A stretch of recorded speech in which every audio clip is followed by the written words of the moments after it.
104.3 FM.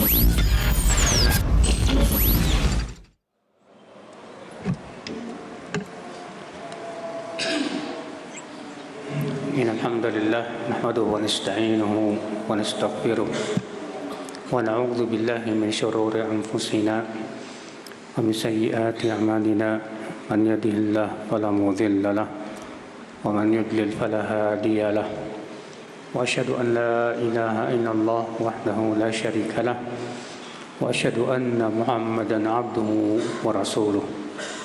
Qala Allah ta'ala fi kitabihil karim: Ya ayyuhalladzina amanu taqullaha haqqa tuqatih wa la tamutunna illa wa antum muslimun. Amma ba'd.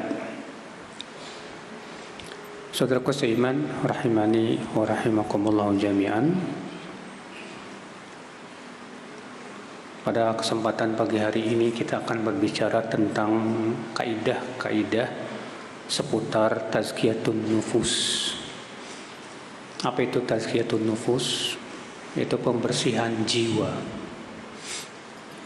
Dan pembersihan jiwa itu sangat penting ya akhi. Karena tidak mungkin seseorang selamat dalam kehidupan akhirat kecuali dengan kebersihan jiwa. Allah Subhanahu wa taala bersumpah 11 kali sumpah untuk menetapkan akan pentingnya tentang tazkiyatun nufus, pembersihan jiwa. Allah berfirman, wasyamsi wadduhaha wal qamari idza talaha wan nahari idza jallaha wal laili idza yakshaha was samai wama banaha wal ardi wama tuhaha wa nafsin wama sawwaha. 11. Coba antum cari dalam Al-Quran, ada tidak Allah bersumpah lebih banyak dari surat ini, Pak? Tidak ada. Untuk apa Allah bersumpah sampai 11 kali sumpah? Pasti ada sesuatu yang paling agung, sangat urgent sekali. Setelah Allah menyebutkan 11 kali sumpah, Allah menyebutkan tujuan Allah bersumpah. Apa itu? Qad aflaha man zakkaha. Sungguh beruntung orang yang mensucikan jiwanya. Wa qad khaba man dassaha. Dan sungguh merugi orang yang mengotori jiwanya. Subhanallah. Bahkan diutusnya para rasul, diturunkannya kitab-kitab, tiada lain adalah untuk pensucian jiwa. Kita disuruh oleh Allah untuk beribadah, tujuannya untuk pensucian jiwa. Allah berfirman, Ya ayuhan nas, u'budu rabbakumul ladzi khalaqakum walladzina min qablikum la'allakum tattaqun. Wahai manusia, beribadahlah kamu kepada Rabbmu yang telah menciptakan kamu dan menciptakan orang-orang sebelum kamu. Agar apa? Allah menyebutkan tujuan ibadah, la'allakum tattaqun, agar kalian bertakwa. Dan takwa itu kata Rasulullah dan umat muslim tempatnya di sini, di hati. Kata Rasulullah, ala inna taqwa hahuna. Ketahuilah takwa itu di sini, di hati. Berarti itu menunjukkan bahwa takwa itu adalah pensucian jiwa, kesucian jiwa kita, sehingga jiwa menjadi tunduk dan patuh kepada penciptanya, sehingga jiwa selalu menginginkan ketaatan dan tidak menginginkan kemaksiatan. Ikhwat Islam, saudaraku seiman, manusia banyak berbicara tentang tazkiyatun nufus, Pak.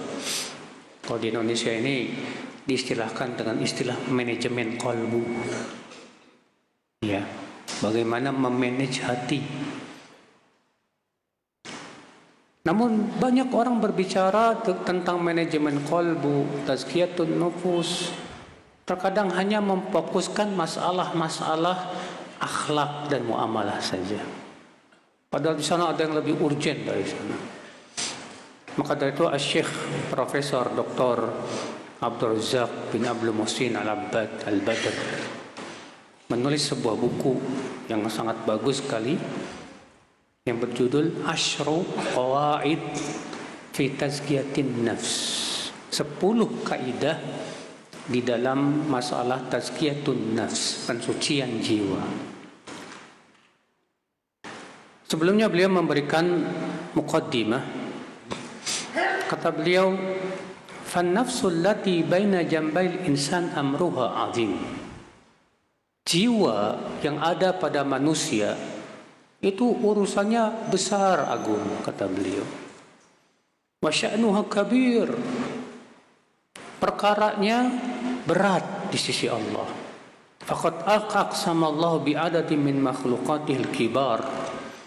Bahkan Allah sampai bersumpah dengan makhluk-makhluknya yang besar, yang menunjukkan akan keagungan Allah Subhanahu wa taala dalam surat Asy-Syams tadi. Allah berfirman, "Wasyamsi wa duha." Demi matahari dan demi waktu duha. Wal qamari idza talaha. Dan demi bulan apabila mengikutinya. Wan nahari idza jallaha. Demi siang apabila telah terang benderang. Wal laili idza yakshaha. Demi malam apabila menutupi siang. Was samai wa ma banaha. Demi langit dan demi apa yang Allah bangun padanya. Wal ardi wa ma tahaha. Demi bumi dan apa yang Allah hamparkan padanya. Wa nafsin wa ma sawwaha. Dan demi jiwa dan apa yang Allah sempurnakan padanya. Wa alhamaha fujuraha wa taqwaha. Allah pun kemudian mengilhamkan kepada jiwa kejahatan dan ketakwaannya. Lalu Allah mengatakan tadi, qad aflaha man zakkaha. Sungguh beruntung orang yang mensucikan jiwanya. Wa qad khaba man dassaha. Dan sungguh merugi orang yang mengotori jiwanya. Subhanallah, saudaraku seiman, rahimani wa rahimakumullah jami'an. Maka dari itu betapa butuhnya kita kepada pensucian jiwa. Kata beliau, "Fan-nufusu syarifatu la tarda mil asya illa bi'a'laha." Jiwa yang mulia tidak akan ridha kecuali kepada perkara-perkara yang mulia. Wa afdaliha wa ahmadiha aqibah. Dia akan ridha kepada perkara-perkara yang paling terpuji, yang paling utama akibatnya. Wan nufusul dani'atu tuhumu haula danaat. Sebaliknya kata beliau, jiwa yang buruk dia akan berkutat pada hal-hal yang buruk. Iya. Masya Allah, akhi. Waqtaqa'u 'alaiha kama yaqa'u dzubab 'alal aqdar. Jiwa yang buruk itu sukanya kepada yang buruk-buruk, Pak. Seperti apa kata beliau? Seperti lalat. Lalat itu senangnya kepada yang apa? Enggak enak, yang enggak bagus, ya. Seperti lalat itu kan senangnya Pak, ketinja, ya, kotoran dan yang lain. Nah, seperti itulah jiwa yang buruk. Maka setiap kita ya akhi introspeksi, selama ini jiwa kita ini jiwa baik atau jiwa buruk nih Pak. Kalau kita jiwa yang baik, tanda jiwa yang baik apa Pak? Dia selalu menginginkan kemuliaan. Dia senang ketaatan, dia senang kepada ilmu, dia senang kepada kebaikan. Berarti kalau kita selama ini selalu menyukainya kepada kebaikan, keinginan kita selalu kepada kebaikan, itu menunjukkan bahwa jiwa kita jiwa yang baik, Masya Allah, jiwa yang mulia. Tapi kalau jiwa kita mikirannya cuma seputar perut kemaluan, mikirannya cuma kuliner, mikirannya cuma syahwat, ya, keinginannya cuma hal-hal yang buruk. Kalau buka HP ditontonnya yang buruk-buruk. Bukan kajian, bukan yang mengingatkan kepada Allah, tapi yang ditonton hal-hal yang syahwat semuanya. Itu menunjukkan berarti jiwa kita buruk, Pak. Makanya jiwa yang baik tandanya dia akan selalu menginginkan yang baik. Ikhwat Islam, saudaraku seiman. فالنفس الشريفة العلية لا ترضى بالظلم ولا بالفواحش ولا بالسرقة والخيانة. Maka jiwa yang mulia tidak akan ridha dengan kezaliman, tidak akan ridha dengan perbuatan fahisyah, dosa, tidak kepada sifat khianat, mencuri dan yang lainnya. Karena jiwa yang mulia meremehkan atau melihat semua itu adalah sesuatu yang kotor, ya akhwat Islam. Berbeda dengan jiwa yang buruk. Jiwa yang buruk, jiwa rendahan, selalu menginginkan yang rendah-rendah, yang kotor-kotor, yang jelek-jelek. Na'udzubillah min dzalik. Ikhwat Islam, saudaraku seiman, rahimani wa rahimakumullah jami'an. Kita langsung masuk ke kaidah yang pertama, al-qaidatul ula. Kaidah yang pertama dari 10 kaidah tazkiyatun nafs. Al-qaidatul ula, kaidah yang pertama kata beliau, at-tauhid hu aslu ma tazku bihin nufus. Tauhid adalah sumber pensucian jiwa. Banyak orang yang bicara tentang manajemen kolbu, Pak, melalaikan tauhid, Pak. Padahal tauhid sumbernya. Tak mungkin jiwa kita akan bersih tanpa tauhid, tak mungkin. Ya. Kata beliau, inna tauhidah wal ghayah allati min ajliha khalaqana Allah. Tauhid adalah tujuan Allah menciptakan kita. Sebagaimana Allah berfirman, wa ma khalaqatul jinna wal insa illa liya'budun. Tidaklah aku ciptakan jin dan manusia kecuali agar mereka beribadah kepadaku saja. Tauhid, ya akhwat Islam. Ternyata tujuan Allah ciptakan kita untuk apa? Mentauhidkan Allah. Hanya beribadah kepada Allah. Wa huwa aidan mihwaru da'watil anbiya'i war rasul. Bahkan tauhid adalah merupakan dakwah para nabi dan rasul, semuanya. Semua nabi, semua rasul, dakwahnya yang pertama kali mereka dakwahkan tauhid dulu.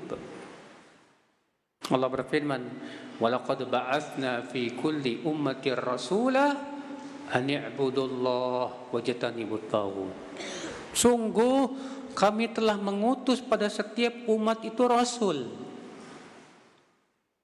Apa yang mereka seru? U'budullah, beribadahlah kepada Allah.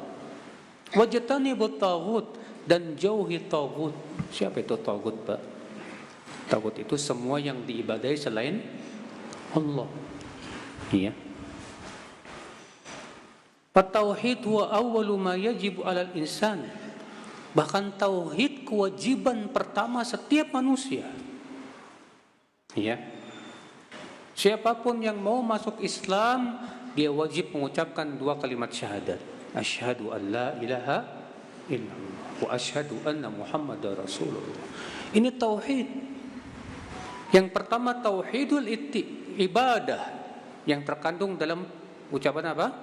Asyhadu an la ilaha illallah. Yang hakikatnya apa? Bahwa ibadah hanya untuk Allah saja. Yang kedua tauhidul ittiba wa asyhadu anna Muhammadar Rasulullah. Yang hakikatnya kita ittiba kepada Rasulullah sallallahu alaihi wasallam. Ikhwat Islam, saudaraku seiman. Wa kadzalika huwa awwalu ma yajibu 'ala ad-da'iyah ila Allah an yu'allimahu lin-nas. Demikian pula tauhid adalah pertama yang harus diajarkan kepada manusia, harus.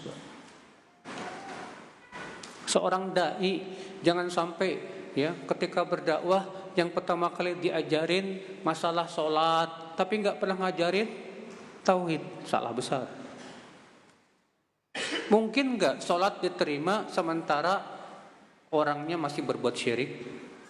Nggak mungkin.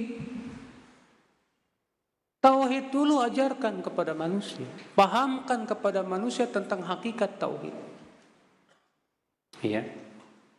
Makanya Nabi SAW ketika mengirim Mu'adz ke mana? Ke Yaman. Apa wasiat Rasulullah kepada Mu'adz bin Jabal? Kata Rasulullah, innaka taqdam qauman min ahlil kitab. Falyakun awwala ma tad'uuhum ilaih, ya. Falyakun awwalu ma tad'uuhum ilaih syahadat la ilaha illallah wa firatin ila an yuwahhidullah. Hendaklah yang pertama kali, hai Mu'adz, kamu dakwakan kepada mereka apa itu? Syahadat la ilaha illallah. Dalam satu ayat yang lain, sampai mereka mentauhidkan Allah Subhanahu wa taala. Itu dulu. Ya. Walaqad tawa'ada Allahu alladhina la yuzakkuna anfusahum bitauhid wal iman bil adzabi syadid yaumal qiyamah. Allah mengancam orang yang tidak mensucikan jiwanya dengan tauhid dengan azab yang pedih. Allah berfirman, wa wailul lil musyrikin alladzina la yu'tuna zakata wa hum bil akhirati hum kafirun. Celaka orang musyrik, yaitu orang-orang yang tidak membayar zakat sementara mereka kafir kepada kehidupan akhirat. Ya. Kata Ibnu Taimiyah menafsirkan ayat tadi, hiya tauhid wal iman alladzi bihi yazkul qalbu. Yang dimaksud dengan ayat ini yaitu tauhid dan keimanan. Yang dengan tauhid dan keimananlah hati itu akan menjadi suci. Ya. Fa innahu yatadammanu nafya ilahiyati ma siwal haqqi minal qalb. Karena hakikat tauhid itu apa? Meniadakan ya Tuhan-Tuhan yang tidak berhak disembah itu dari hati kita. Kita bersihkan hati kita dari penyembahan kepada selain Allah. Penting ya akhwat Islam. Sebab kalau hati kita masih ada padanya kesyirikan, mengerikan. Allah berfirman, innallaha la yaghfiru ay yushraka bih. Allah tidak akan mengampuni dosa apa? Syirik. Orang kalau mati di atas syirik, Pak, haram masuk surga, Pak. Amalnya batal. Allah mengatakan, la in asyrakta la yahbatanna amaluk. Kalau kamu berbuat syirik, batal amalmu, kata Allah. Percuma. Gak ada manfaatnya ya akhwat Islam, saudaraku seiman. Saudaraku seiman, rahimani wa rahimakumul jami'an. Berkata Imam Ibnu Qayyim dalam kitab Ighathatul Lahafan, qala aktsarul mufassirin minas salaf wa min ba'dihim. Kebanyakan ahli tafsir menafsirkan ayat tadi bahwa yang dimaksud adalah tauhid, yaitu syahadat la ilaha illallah.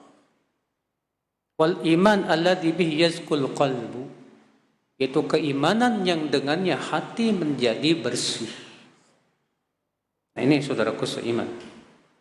Jadi nggak mungkin Pak kita membersihkan hati kalau kita tidak mentauhidkan Allah Subhanahu wa taala.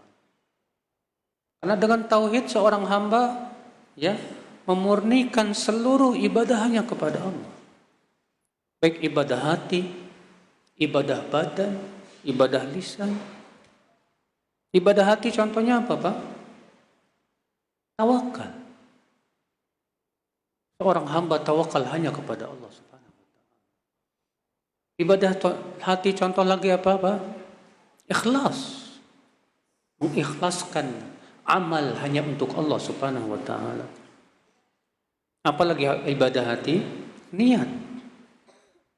Demikian pula cinta, benci, takut, berharap. Semua ini macam-macam ibadah yang hanya untuk Allah Subhanahu wa taala saja. Ketika antum sedih, lalu antum hanya berharap kepada Allah dan mengadu kepada Allah. Dan antum yakin kalau mengadu kepada makhluk, makhluk itu lemah, tidak bisa memberikan manfaat apa-apa. Itu menunjukkan bahwa antum hatinya Masya Allah betul-betul mentauhidkan Allah subhanahu wa ta'ala. Antum hanya tawakal kepada Allah ketika antum cari nafkah, ya. Antum sandarkan hati kepada Allah, bukan kepada skill, bukan kemampuan, kepada kemampuan kita, tidak. Itu menunjukkan akan tauhidullah azza wa jalla. Ketika dia telah usaha, ternyata qadarullah hasilnya enggak banyak, maka ia ridho dengan ketentuan Allah. Dia yakin bahwa ketentuan Allah itu yang terbaik. Tauhid, Pak, Masya Allah.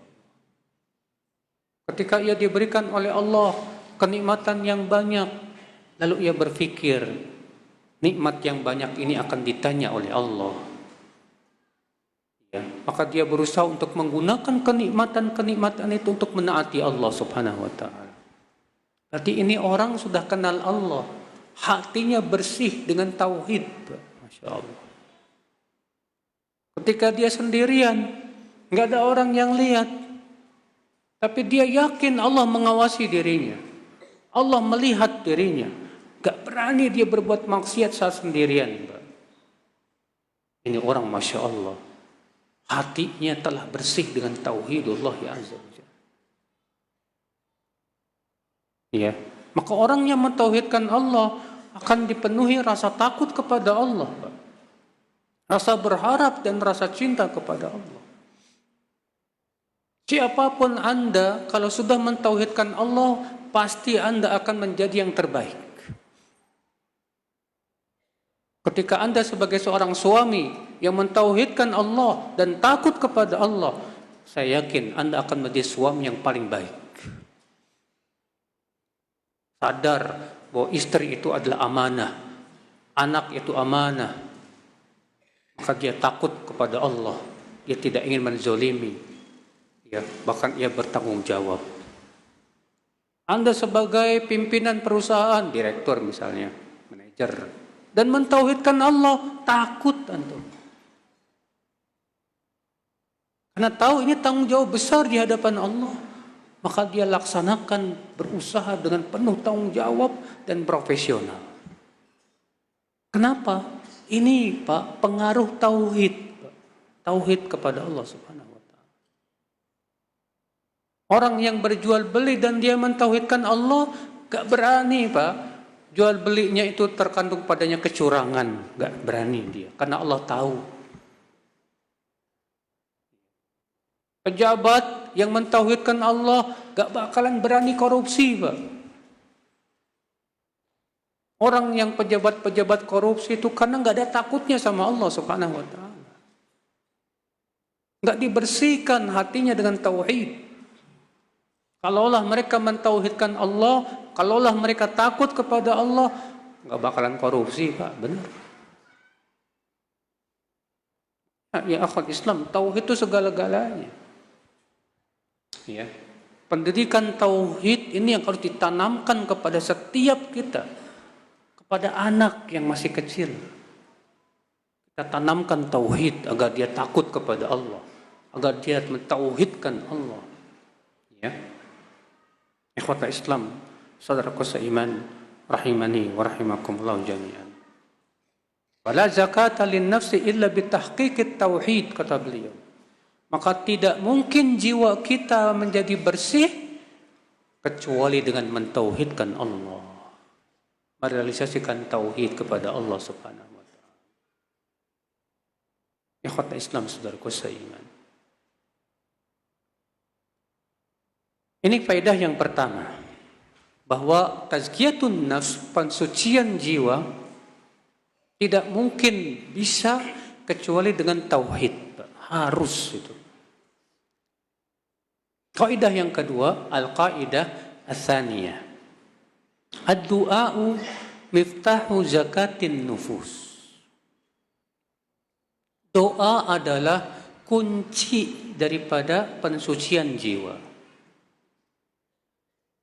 Doa adalah kunci pensucian jiwa.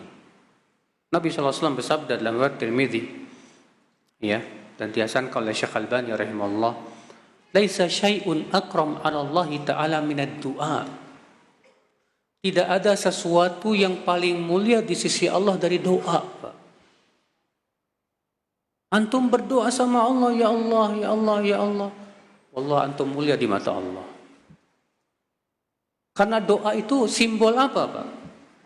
Doa itu simbol kita mengaku bahwa kita fakir, butuh kepada Allah. Kenapa seseorang berdoa, Pak? Karena keyakinan dia bahwa Allah Maha Kaya dan bahwa dirinya fakir, butuh kepada Allah. Makanya seorang hamba tuh, Pak, semakin banyak minta, semakin banyak berdoa, semakin Allah cinta kepada dia. Makanya, ya akhi, doa itu kata beliau kuncinya pensucian jiwa, ya akhi. Ad-du'a'u min afdal ibadati indallah. Maka doa adalah ibadah yang paling utama di sisi Allah.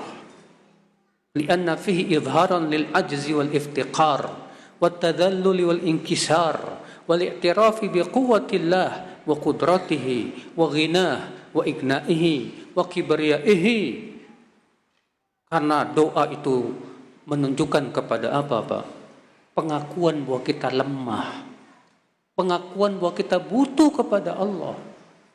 Doa itu menunjukkan kepada apa? Kepasrahan kita kepada Allah dan pengakuan bahwa kekuatan hanya milik Allah. Doa menunjukkan pengakuan seorang hamba bahwa Allah itu Maha Kuasa, Maha Kaya. Ya.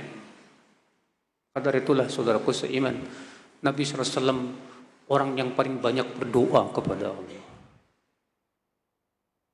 Antum punya bukunya Ustaz Yazid nggak? Doa dan zikir. Hah? Siapa di antara antum yang hafal semua doa-doa di situ? Berapa puluh doa yang ada dalam buku itu, Pak? Itu isinya doa-doa dari Rasulullah SAW. Bukankah itu menunjukkan bahwa Rasulullah orang yang paling banyak berdoa kepada Allah? Padahal beliau manusia yang paling mulia, yang paling tinggi. Padahal beliau sudah dijamin masuk surga, sudah diampuni dosanya yang lalu maupun yang akan datang. Sementara kita seakan-akan gak butuh. Sedikit doanya sama Allah Subhanahu wa ta'ala. Akhwat Islam, saudaraku seiman. Walahu atharun azimun fi fathi abwabil khair. Doa itu, Pak, pengaruhnya kuat sekali untuk membuka pintu-pintu kebaikan. Ya. Berkata Syekhul Islam, ya, ad-du'a'u miftahu kulli khair. Doa itu adalah kuncinya segala kebaikan. Jadi kunci segala kebaikan apa? Doa. Ya. Fakullu khairin tarjuhu li nafsik wa turiduhu min khairatid dunya wal akhirah fatlubhu minallah. Maka semua kebaikan yang kamu harapkan untuk diri kamu, baik itu kebaikan dunia maupun akhirat, mintalah kepada Allah Subhanahu wa ta'ala. Minta kepada Allah, ya. Ya. Allah berfirman, wa qala rabbukum ud'uni astajib lakum. Berkata Rabbmu, berdoalah kepadaku, niscaya aku ijabah doa. Makanya doa setiap muslim itu pasti diijabah, Pak. Ya. Cuman bagaimana cara mengijabahnya? Hanya Allah yang tahu. Kita ini terkadang, Pak, kesalahan dalam berdoa itu apa, Pak? Kesalahan dalam berdoa itu, Pak, kita maksa Allah ngikutin keinginan kita. Kita pengen Allah, ya, segera mengijabah. Padahal, Pak, ketika kita berdoa, kemudian kita maksa Allah, pengen segera mengijabah, itu justru malah sebab doa kita nggak didengar sama Allah Subhanahu wa ta'ala. Rasulullah SAW sabda, yustajabu li ahadikum ma lam ya'jal. Doa seseorang itu pasti diijabah kata Rasulullah.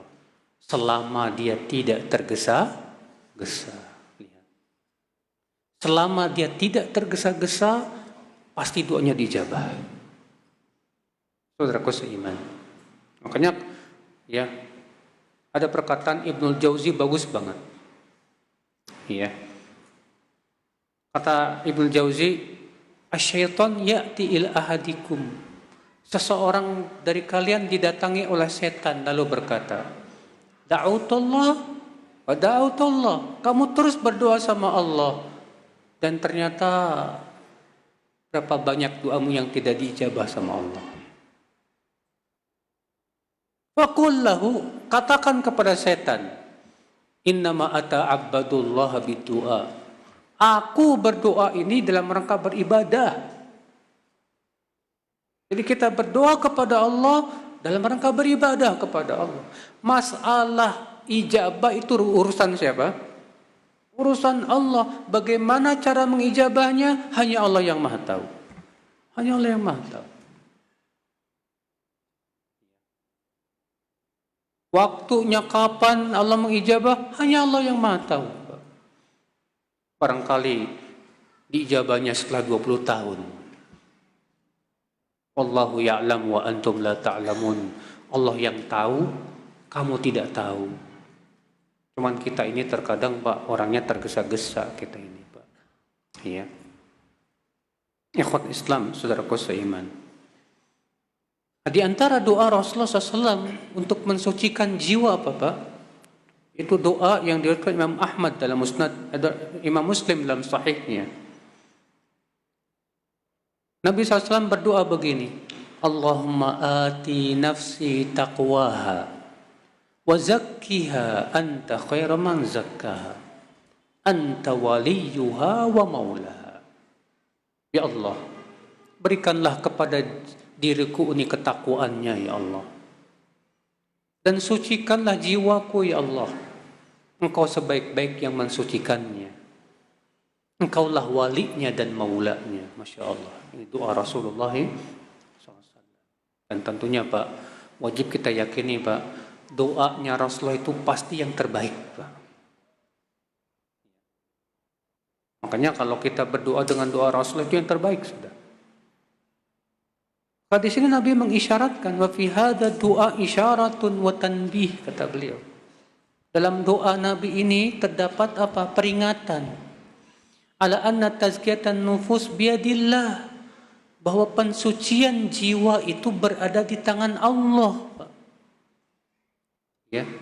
Bagaimana Allah mensucikan jiwa kita? Hanya Allah yang mampu. Maka kewajiban kita minta kepada Allah.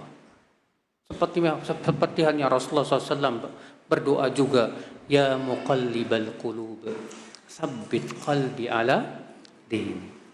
Wahai yang membolak-balikan hati, kokohkan hatiku di atas agamamu ya Allah. Ini doa penting banget Pak. Karena yang namanya hati kita itu mudah banget berbolak-baliknya Pak. Hari ini kita bisa kuat berbuat ketaatan, besok belum tentu. Hari ini kita bisa sholat tahajud, besok malam belum tentu. Hari ini kita bisa khusyuk, besok belum tentu. Maka dari itu kita banyak berdoa, ya muqallibal qulub, tsabbit qalbi ala dinik. Wahai yang membolak-balikan hati, kokohkan, kuatkan hati kami di atas agama. Famata istama'a 'alal albi qalbuhu wa sadaqat daruratuhu wa faqatuhu wa qawiya raja'uhu wa lam yata'ajjal ijabah wa taharral awqatal fadilah fala yakadu yuraddu du'a'uhu. Nah sekarang kata beliau, bagaimana supaya doa kita diijabah ini? Yang pertama, saat kita doa, kumpulkan hati kita. Dan mintalah dengan penuh kejujuran kepada Allah. Dan kuatkan harapan kita kepada Allah. Dan jangan tergesa-gesa minta diijabah. Cari waktu-waktu yang mustajab. Kalau kita lakukan itu, kata beliau, maka doa kita pasti dijabah oleh Allah Subhanahu wa taala. Ikhwata Islam, saudaraku seiman, rahimani wa rahimakumullah jami'an. Ini akhi, ya. Karena yang mentazkiyah, mensucikan jiwa manusia itu adalah Allah Subhanahu wa taala. Allah berfirman, balillahu yuzakki man yasha. Allah mengatakan wala tuzak, ya, balillahu yuzakki man yasha. Justru Allah lah yang mensucikan jiwa siapa yang Allah kehendaki. Allah yang mensucikan jiwa.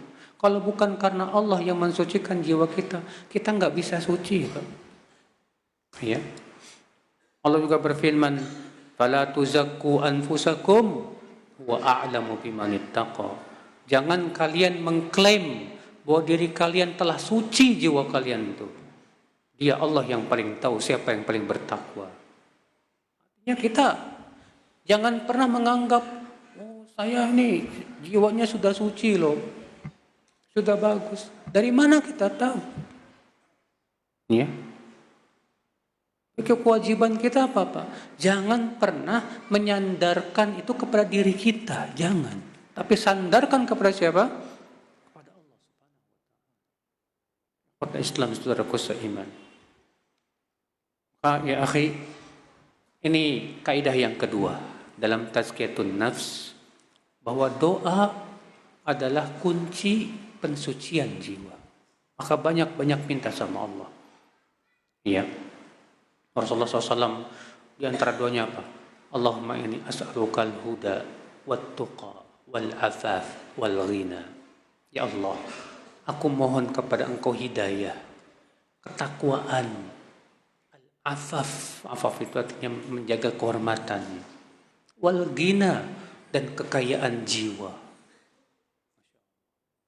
Minta hidayah Pak.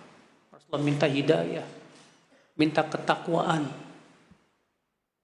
Rasul juga berdoa, Allahumma inni a'udzubika min ilmin la yanfa' wa min qalbin la yakhsha wa min nafsin la tashba' wa min du'ain la yusma.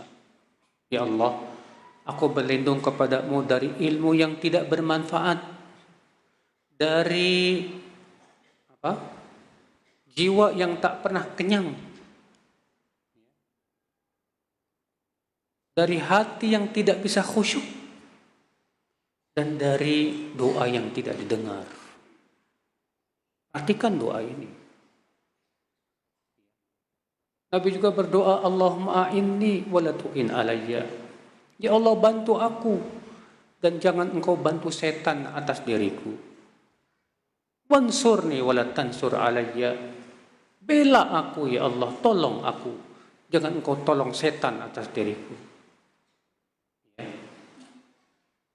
Banyak lagi Pak, doa-doa Rasulullah SAW.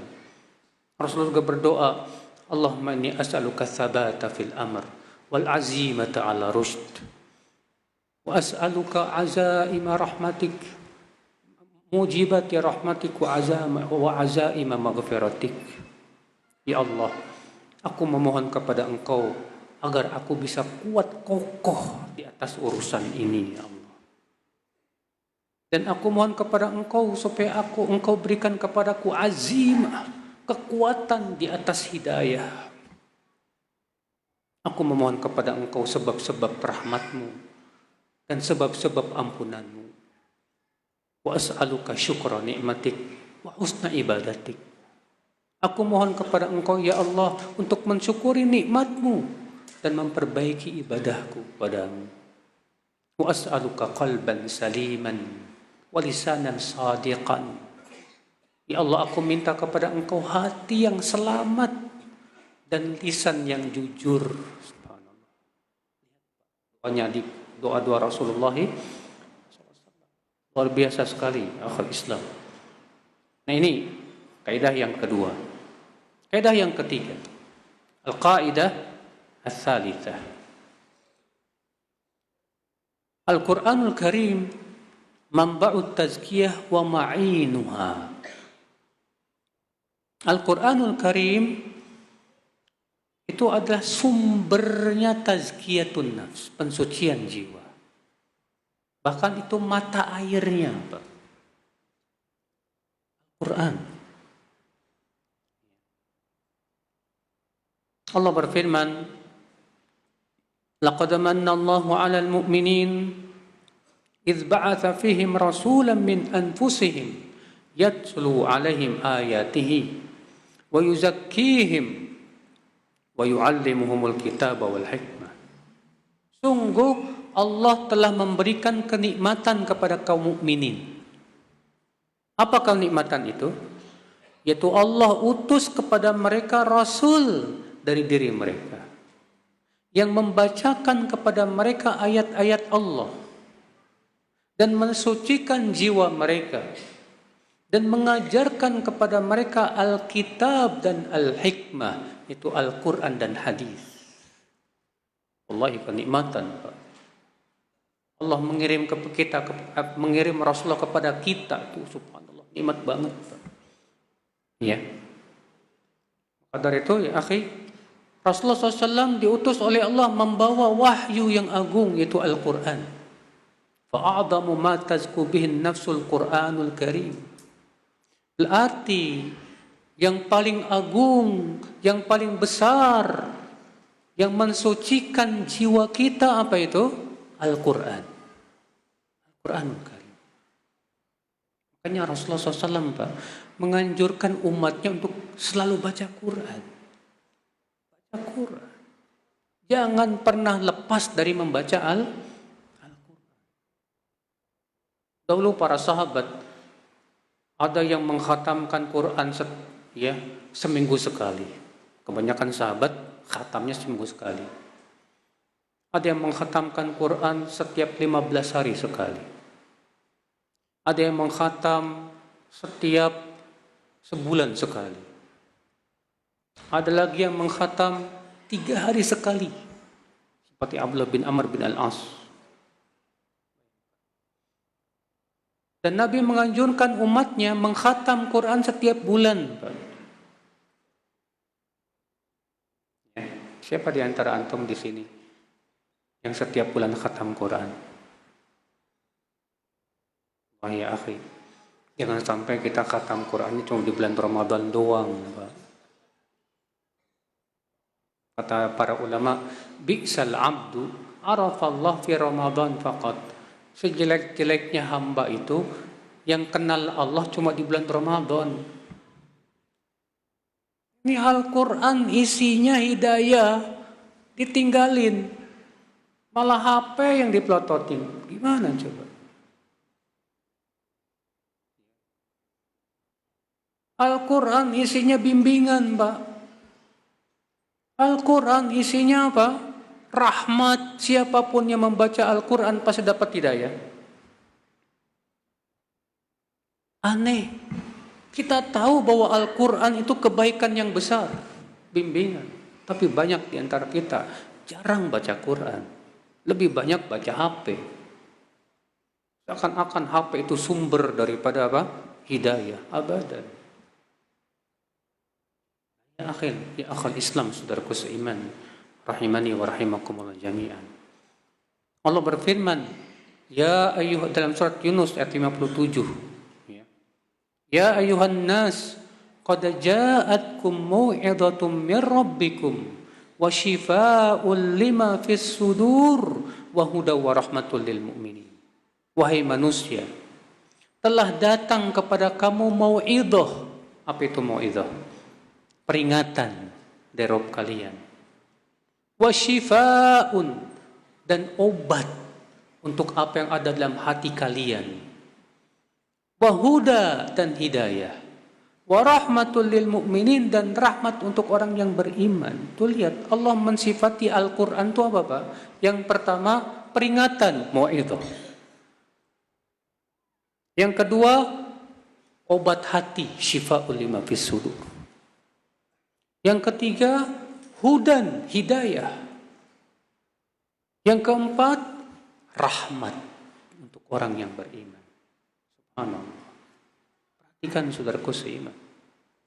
Ternyata Al-Quran itu ini isinya peringatan. Jadikan Al-Quran sebagai peringatan buat kita, Pak. Ya. Kalau Al-Quran tidak menjadi peringatan buat kita, maka selain Al-Quran tidak akan bisa jadi peringatan buat kita. Jadikan Al-Quran sebagai penyembuh penyakit hati kita.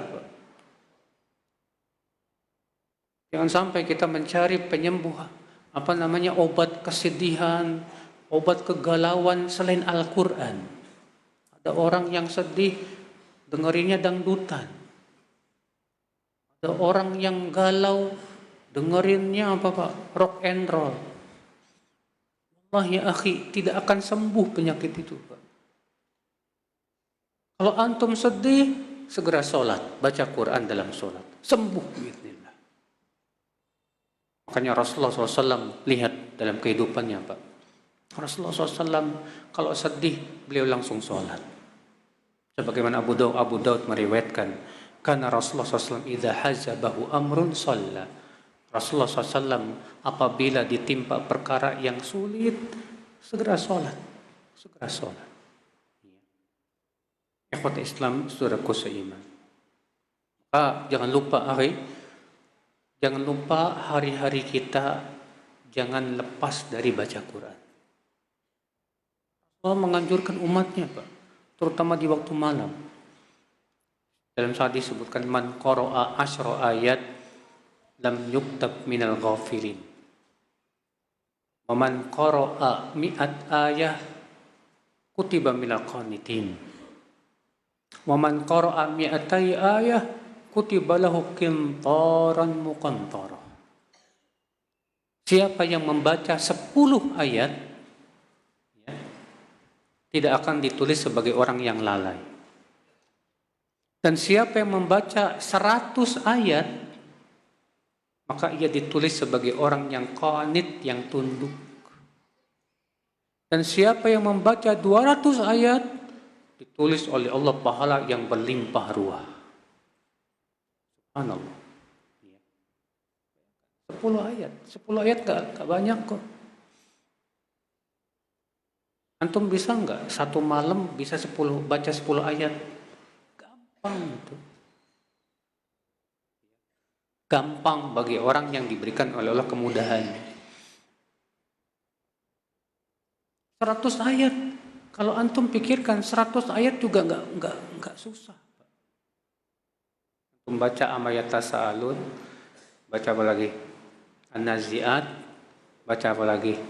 Abasa wa Tawalla. Itu udah lebih dari 100 ayat itu, Pak. Antum dalam tahajud, sholat malam, baca itu. Saudaraku seiman, rahimani wa rahimakumullah jami'an. Itu kaidah yang berapa? Yang ketiga.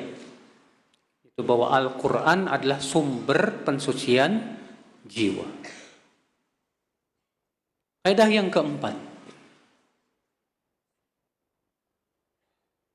Ittikhadul uswah wal qudwah. Pentingnya mengambil suri tauladan. Teladan. Siapa teladan kita yang terbaik, Pak? Rasulullah SAW. Antum kalau ngefans sama seorang ustadz, ingat ustadz antum tuh masih hidup.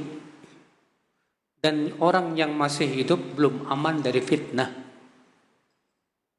Belum aman dari apa? Fitnah. Makanya kata Ibnu Mas'ud, "Man kana minkum mustannan falyastanni biman qadamat." Siapa yang ingin mengambil tauladan, ambillah tauladan dari orang yang sudah mati, yang sudah meninggal dunia. Fa innal hayy lam tu'man alahil fitnah. Karena orang yang masih hidup belum aman dari apa? Fitnah. Teladan kita yang terbesar siapa? Rasulullah sallallahu alaihi wasallam. Udah segala-galanya sudah, Pak. Ya. Maka kita berusaha teladani Rasulullah SAW dalam akhlak, dalam ibadah, dalam akidah, dalam segala hal. Jadikan Rasul sebagai teladan. Ikhwat Islam, saudaraku seiman. Allah berfirman, "Laqad kana lakum fi Rasulillahi uswatun hasanah." Sungguh telah ada pada diri Rasulullah SAW apa? Uswatun hasanah. Apa itu uswatun hasanah, Pak?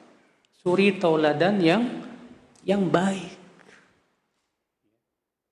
Tapi Pak, ingat loh Pak, tidak setiap orang bisa menjadikan Rasulullah sebagai suri tauladan.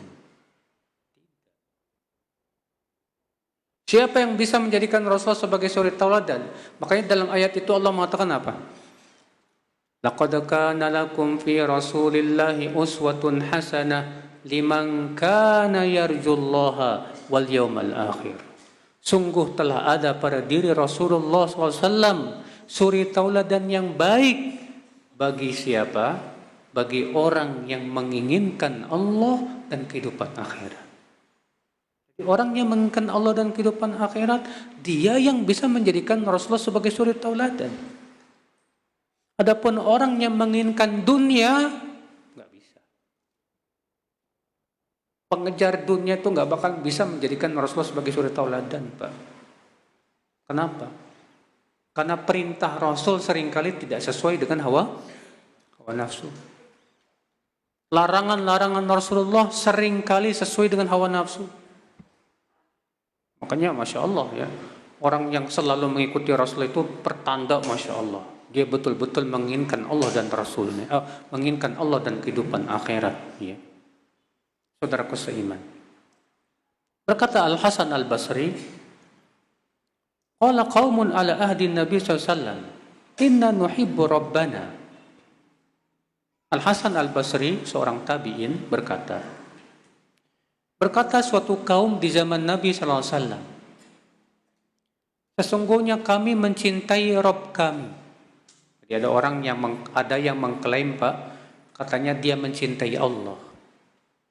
Maka Allah turunkan surat Ali Imran ayat 31. Allah berfirman, "Qul in kuntum tuhibbunallah fattabi'uni." Jika kamu mencintai Allah, maka ikuti aku. Siapa itu? Rasulullah sallallahu alaihi wasallam. Berarti Pak, bukti bahwa kita mencintai Allah menjadikan Rasulullah sebagai apa? Teladan. Ya. Fattiba'ur Rasul sallallahu alaihi wasallam wa ta'assi bihi dalilun ala sidqi mahabbatillah. Maka mengikuti Rasulullah SAW dan menjadikan beliau sebagai tauladan itu bukti bahwa dia cintanya kepada Allah memang benar, jujur. Ya. Lianna al-ittiba' wal-iqtida' bin Nabi SAW was-sayr ala minhajil qawim wa ainu tazkiyah. Karena kata beliau, menjadikan Rasulullah SAW sebagai suri tauladan, itulah pensucian jiwa yang sebenarnya. Gak mungkin kita mensucikan jiwa kalau kita tidak mengikuti Rasulullah SAW. Ya. Ikhwata Islam, saudaraku seiman, rahimani wa rahimakumullah jami'an. Makanya ya akhi, kalau ada orang mensucikan jiwa tapi dengan ibadah yang dibuat-buat, ya, mungkinkah jiwa kita suci dengan ibadah yang dibuat-buat, yang tidak pernah disyariatkan oleh Rasulullah SAW? Jawabnya enggak. Gimana akan mensucikan jiwa sementara itu ibadah tidak pernah diajarkan oleh Rasulullah SAW? Abadan. Ya. Ikhwata Islam, saudaraku seiman. Karena itu, akhi, ya, tazkiyatun nafs, pensucian jiwa itu harus sesuai dengan tuntunan Rasulullah sallallahu alaihi wasallam. Bagaimana Rasulullah SAW mensucikan jiwanya? Kita lihat. Pertama, tentu sudah kita sebutkan di awal, dengan tauhid. Yang kedua, Rasulullah SAW mengajarkan kita untuk senantiasa beribadah kepada Allah Subhanahu wa Ta'ala. Yang ketiga, Rasulullah melarang kita untuk berbuat maksiat. Yang keempat, Rasulullah menganjurkan kita berteman dengan teman-teman yang saleh. Yang kelima, Rasulullah menganjurkan umatnya untuk menuntut ilmu, duduk di majlis ta'lim. dan mengamalkan ilmu. Ini semua cara yang diajarkan oleh Rasulullah SAW dalam tazkiyatun nafs, pensucian jiwa ya akal Islam, saudaraku seiman. Nah ini akhi, saudaraku seiman. Jadi ya, tazkiyatun nafs ingat harus sesuai dengan tuntunan siapa? Rasulullah SAW. Ibadah yang kita lakukan harus sesuai dengan tuntunan Rasulullah SAW. Ini kaidah yang keempat. Sekarang al-qaidah al-khamisah. Kaidah yang kelima. At-tazkiyatu takhliyah wa tahliyah. Pensucian jiwa itu dengan dua cara. Yang pertama takhliyah, pembersihan. Yang kedua tahliyah, pemberian hiasan. Pertama apa? Membersihkan. Yang kedua menghias. Antum punya kamar. Apa yang antum lakukan dulu, Pak? Menghias dulu atau membersihkan dulu? Hah? Pasti antum akan bersihkan dulu, ya kan? Setelah antum bersihkan, baru antum hias. Sekarang kamar antum kotor, terus antum kasih hiasan, tetap aja hiasan jadi nggak enak, Pak. Hati kita ini, Pak, seperti ruangan. Hati kita seperti apa? Ruangan. Berarti sama halnya dengan kamar kita. Maka bersihkan dulu itu ruangan. Setelah ruangannya bersih, baru kasih hiasan. Bagus, cantik jadinya. Demikian pula hati. Hati bersihkan dulu. Dengan cara apa? Taubat kepada Allah Subhanahu wa taala. Istighfar. Menjauhi maksiat. Baru kasih hiasan. Apa hiasannya? Berbagai macam ketaatan kepada Allah Subhanahu wa taala. Ikhwat Islam, saudaraku seiman. Kaidah ini ditunjukkan dalil, yaitu surat At-Taubah. Allah berfirman, "Khudh min amwalihim shadaqah tutahhiruhum wa tuzakkihim biha." Ambillah dari harta mereka sebagai sedekah, tutahhiruhum, yang mensucikan mereka, wa tuzakkihim biha, dan membersihkan jiwa mereka. Wassalli alaihim, dan doakan mereka. Ikhwat Islam, saudaraku seiman. Ini isyarat. Ayat ini kata Syekh Abdul Razak, ya, isyara ila maqamit takhlih anis sayyi'at. Firman Allah, tutahhiruhum, mensucikan, sebagai isyarat bahwa hendaknya kita mensucikan dan membersihkan hati kita dulu dari berbagai macam dosa. Lalu Allah berfirman, wa tuzakkihim, sebagai isyarat hendaknya kita menghiasi hati kita dengan berbagai macam amalan saleh. Nah ini saudaraku seiman, rahimani wa rahimakumullah jami'an. Kenapa? Dosa itu, Pak, melemahkan hati masalahnya. Bagaimana kita bisa taat sementara hati kita banyak dosa? Berat. Orang yang banyak dosa, tidak ada yang paling berat buat dia dari ketaatan. Melihat preman yang suka mabuk-mabukan, berat buat dia untuk pergi ke masjid sholat berjamaah. Berat buat dia untuk melaksanakan ketaatan dan ketaatan. Sholat tahajud mana pernah. Hatinya penuh maksiat. Makanya kata Ibnu Qayyim, al-ma'asi tud'iful qulub. Maksiat itu melemahkan apa? Hati. Bagaimana ya akal Islam, saudaraku seiman, kita bisa menghiasi diri kita dengan ketaatan sementara hati kita kotor dengan maksiat kepada Allah Subhanahu wa taala. Maka yang pertama kali harus kita lakukan apa, Pak? Segera taubat, minta ampun kepada Allah.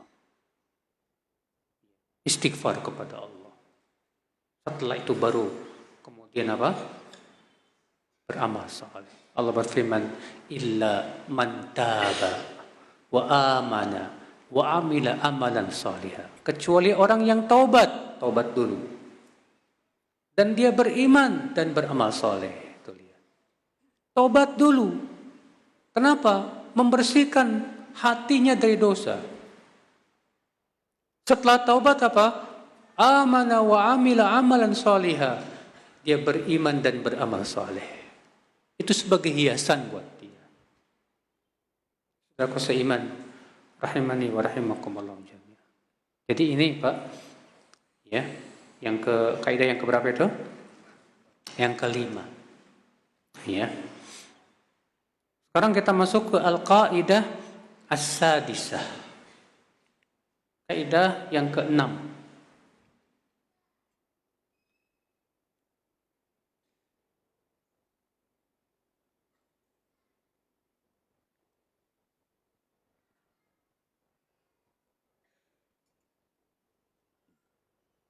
Ighlaqul manafidh allati tukhriju bil insan anit tazkiyah. Menutup pintu dan jendela yang bisa mengeluarkan seorang insan dari pensucian jiwa. Wa tub'iduhu anil fadilah wa tuqi'uhu fir radhilah. Yang bisa menjauhkan dia dari keutamaan dan menjatuhkan dia kepada kehinaan. Tutup pintu baik-baik. Pintu maksiat itu Pak, mata, telinga, ya, itu pintunya. Kalau istilahnya orang Indonesia, dari mana datangnya cinta? Dari mana datangnya lintah? Dari sawah turun ke kali, katanya. Dari mana datangnya cinta? Dari mata turun ke hati. Memang benar. Dari mata, dari pandangan mata itu berubah jadi pikiran, Mbak. Kemudian dipikirin, berubah jadi niat. Niat semakin kuat, berubah jadi apa? Perbuatan. Jendela mata ini Pak, di zaman sekarang sering kebobolan. Ya enggak? Di zaman sekarang jendela mata kita ini sering kebobolan gara-gara HP. Itu di HP tiap hari mungkin antum yang nonton YouTube dan yang lain enggak lepas dari perempuan. Lihat enggak? Di mana-mana kita lihat perempuan-perempuan yang subhanallah berpakaian tapi telanjang. Islam saudaraku sekalian. Akhirnya banyak terjadi perselingkuhan.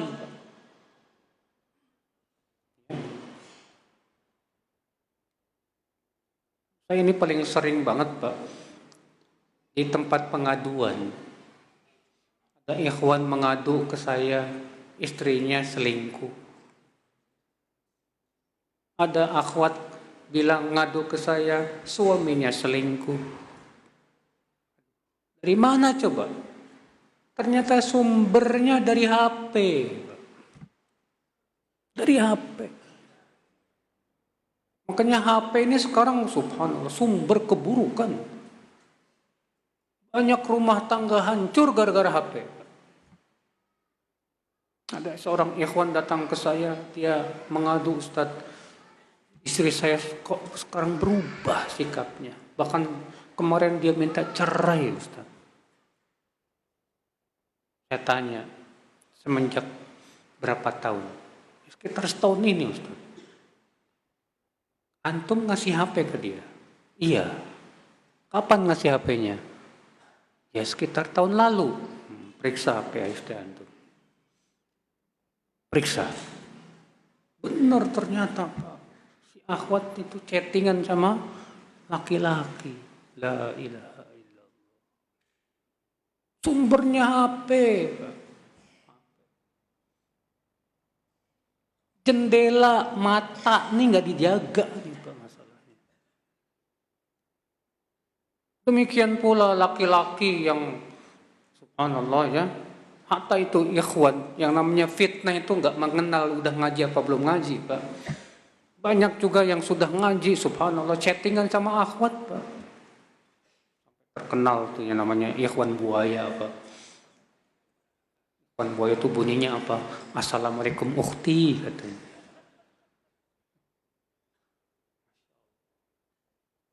Apa sumbernya? HP, Pak. Ya di sini zaman sekarang ini subhanallah, Pak, ya. Pintu ya untuk menghancurkan hati kita ini seringkali kebobolan pada zaman sekarang.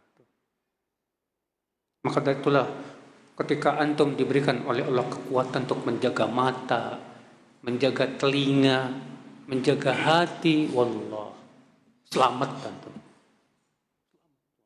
Al-Islam saudaraku seiman. Karena itu ini kaidah yang keenam, itu menutup semua pintu dan jendela yang bisa merusak hati. Ya.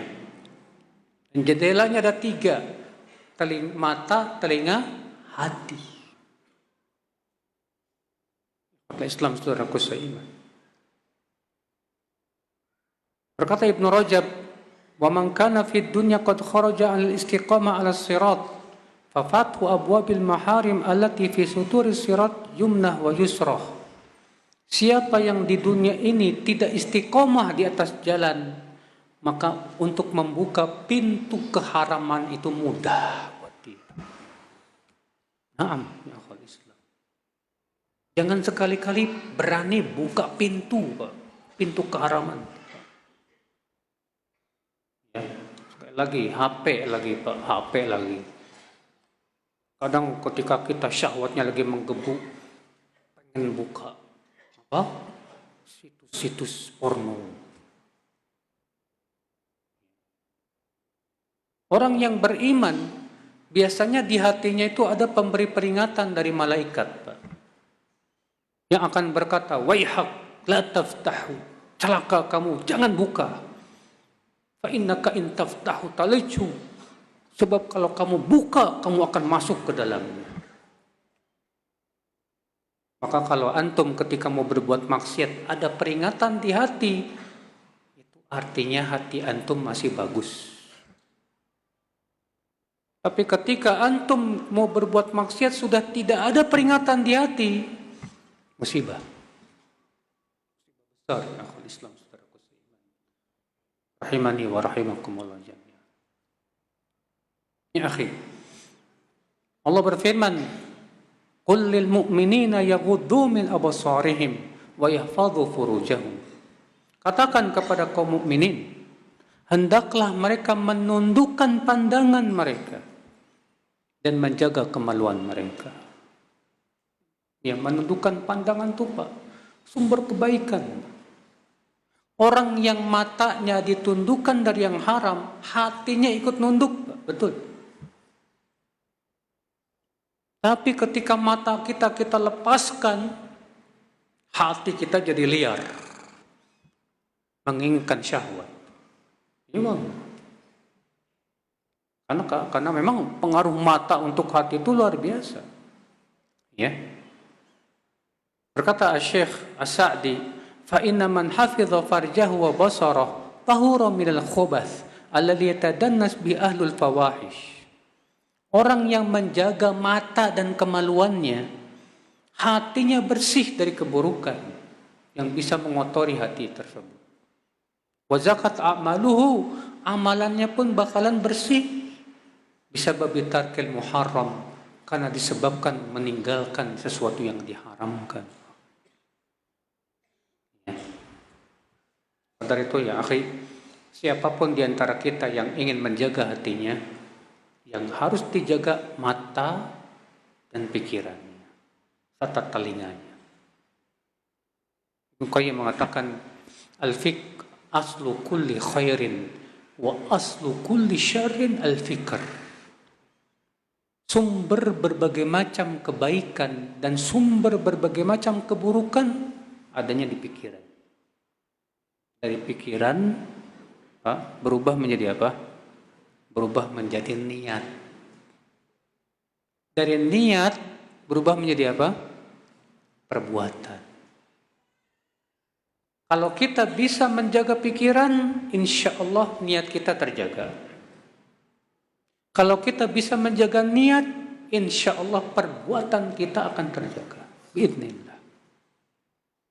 Cuman ini butuh kekuatan, Pak. Butuh keinginan yang kuat. Ya. Kata Islam, saudara kasih. Kata Ibnu Qayyim, wa aktsarul ma'asi innama tawalluduha min fudulil kalam wan nadhar. Kebanyakan maksiat rata-rata sumbernya dari dua, ucapan dan mata yang gak dijaga. Ucapan yang gak dijaga sumber maksiat, Pak. Apa maksiat lisan? Banyak, Pak. Mencaci maki orang, menyakiti hati orang, gibahin orang, ngomongin yang enggak, ngomongin akhwat dan yang lainnya. Mata sumbernya, sumber maksiat dari mata juga. Maka dari itu benar kata Ibnu Qayyim, kebanyakan maksiat sumbernya rata-rata dari ini. Lisan yang tidak dijaga dan mata yang tidak dijaga. Wahuma awsa'u madakhili syaitan. Di mana dua ini, lisan dan mata, itu pintu setan yang paling besar untuk dimasuki. Ikhwatas Islam. Kenapa? Karena lisan dan mata ini nggak ada bosannya, Pak. Antum nggak pernah bosan melihat. Kita pun tak pernah bosan untuk berbicara. Ya. Makanya pintu setan yang terbesar itu dua, lisan dan mata. Yang bagi alal abdi an yakuna aqilan kayyisan. Maka seorang hamba hendaklah berakal dan cerdas. Ya. Fayas'alullaha as-sabr wan najah. Mintalah kepada Allah kesabaran dan keselamatan. Ini kaidah yang ke-6. Sekarang kita masuk ke kaidah yang ke-7. Al-qaidah as-sabi'ah. Tadzakurul maut wa liqa'ullah. Wa liqa'illah. Senantiasa mengingat kematian dan pertemuan dengan Allah. Ini merupakan juga sebab kita bisa mensucikan jiwa, Pak. Rasulullah SAW sabda, "Aktsiru dzikra hadimil ladzat." Kata Rasulullah SAW apa? Perbanyak oleh kalian mengingat penghancur kematian, kenikmatan, kelezatan. Apa itu kematian? Allah ya akhi, setiap kita masih pasti mati. Siapa di antara kita yang berkata, saya nggak bakalan mati?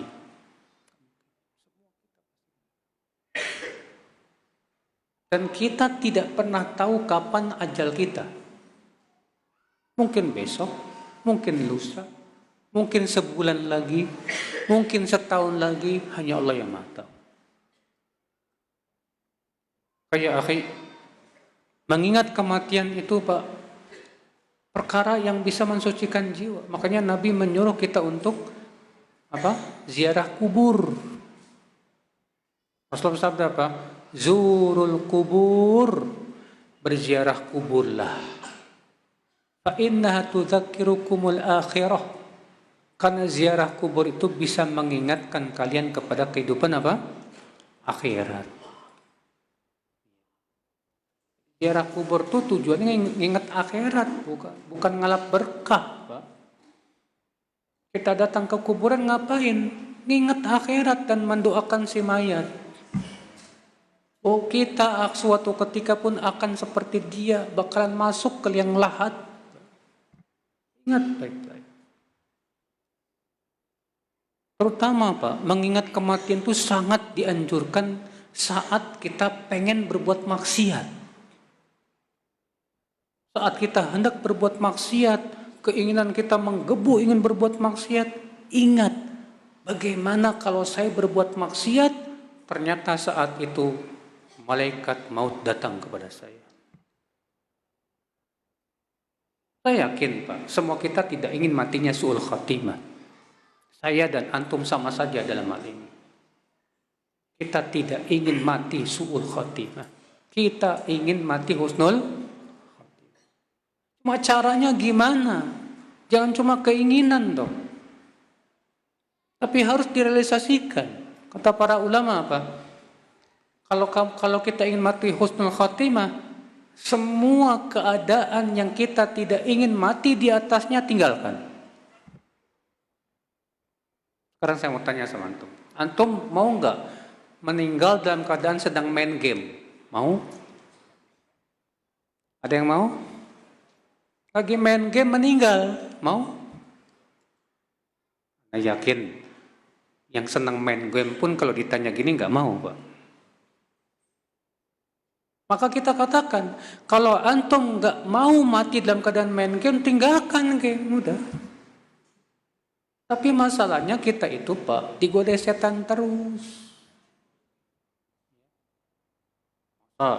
Ibadah terus, kali-kali hiburan lah. Main game bukannya haram, mubah Pak, silahkan. Tapi masalahnya apa manfaatnya gitu loh. Karena kan tanda keislaman seseorang yang bagus apa Pak? Tanda bagusnya Islam seseorang itu meninggalkan perkara yang tidak ada manfaatnya. Min husni islamil mar'i tarkuhu ma la ya'ni. Tanda kebagusan Islam seseorang meninggalkan sesuatu yang tidak ada manfaatnya. Apa manfaatnya? Ya. Antum yang senang nonton sepak bola, wow. Kalau lagi kejuaraan dunia, ya. Tanya coba pada diri kita. Tanya pada diri kita sendiri. Pas saat nonton bola, mau nggak kira-kira saat itu kamu meninggal dunia? Mau nggak? Kalau nggak mau, ya udah. Apa manfaatnya? Nonton itu semua. Coba ya akhwat Islam, saudaraku seiman. Iya. Maka dari itu, akhi, ini kaidah yang penting, yang ke-7. Banyak ingat apa? Kematian. Itu manfaatnya luar biasa buat kita. Ya. Kaidah yang ke-8. Takhayyurul julasa wa intiqa'ur rufaqa. Pilih teman. Penting. Pilih teman. Jangan sembarangan berteman.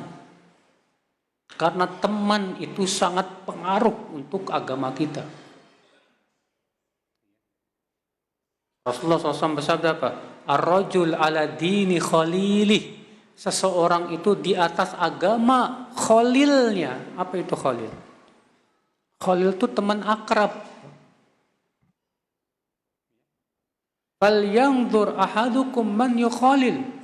Hendaklah seseorang melihat dengan siapa dia berteman. Banyak orang pengen disebut gaul. Akhirnya dia bergaul dengan siapa saja, yang akhirnya merusak hatinya sendiri. Gak ada dalam Islam kaidah Pak, gaul sama siapa saja, gak ada. Yang ada dalam Islam, pilah dan pilih teman. Allah menceritakan dalam Al-Quran tentang penduduk api neraka yang nyesel gara-gara masuk neraka gara-gara teman. Allah berfirman dalam surat Al-Furqan ayat 27-28. Qala ya wailata laitani lam attakhidh fulanan khalila. Dia berkata, andaikan aku tidak menjadikan si fulan sebagai teman akrabku. Laqad adallani 'anil dzikri ba'da idz ja'ani. Sungguh ia telah menyesatkan aku dari peringatan setelah datangnya peringatan kepadaku. Gara-gara teman. Subhanallah, saudaraku seiman. Rahimani wa rahimakumullah. Jadi Pak, pilih teman yang membantu kita istiqomah. Pilih teman yang selalu mengingatkan kita kalau kita salah. Kalau ada teman Pak, kalau kita berteman sama dia, tiap duduk sama dia ngobrol cuma masalah dunia aja, gak pernah bicara tentang akhirat, gak ada manfaatnya untuk punya teman kayak gituan. Akhirnya teman malah membuat kita cinta dunia. Teman membuat kita cinta dunia, buat apa kita berteman? Teman itu Pak, berteman itu tujuannya biar bisa masuk surga. Bertemanlah dengan teman yang mau mengajak kita ke surga dan mau diajak ke surga. Cuma masalahnya terkadang kitanya yang gak mau. Kita udah punya teman yang soleh, yang bagus, yang ngajak kepada kebaikan, kitanya yang gak mau. Nasallallahu salamata wal afiyah. Ikhwata Islam, saudaraku seiman. Kayak akhi, ya, antum tahu Abu Talib meninggal kenapa Pak? Dalam keadaan kafir. Antara sebab kenapa paman Rasulullah Abu Talib meninggal dalam keadaan kafir itu Pak, gara-gara teman. Saat Abu Talib sakaratul maut, Rasulullah datang untuk mentalkin Abu Talib. Ternyata di sisi Abu Talib siapa? Abu Jahal. Rasulullah bersabda, "Ya am, qul la ilaha illallah." Wahai paman, ucapkan la ilaha illallah. Dengan itu aku akan bela engkau di sisi Allah. Abu Jahal ngomong apa? Hai Abu Talib, apakah kamu benci kepada agama ayah kita Abdul Muttalib? Ingetin ayahnya apa? Rasulullah mengulangi lagi, hai paman, ucapkan la ilaha illallah. Abu Jahal mengulangi lagi. Akhirnya Abu Talib lebih memilih mati di atas agama bapaknya dan tidak mau mengucapkan la ilaha illallah. Artinya sahih dalam riwayat Bukhari dan Muslim.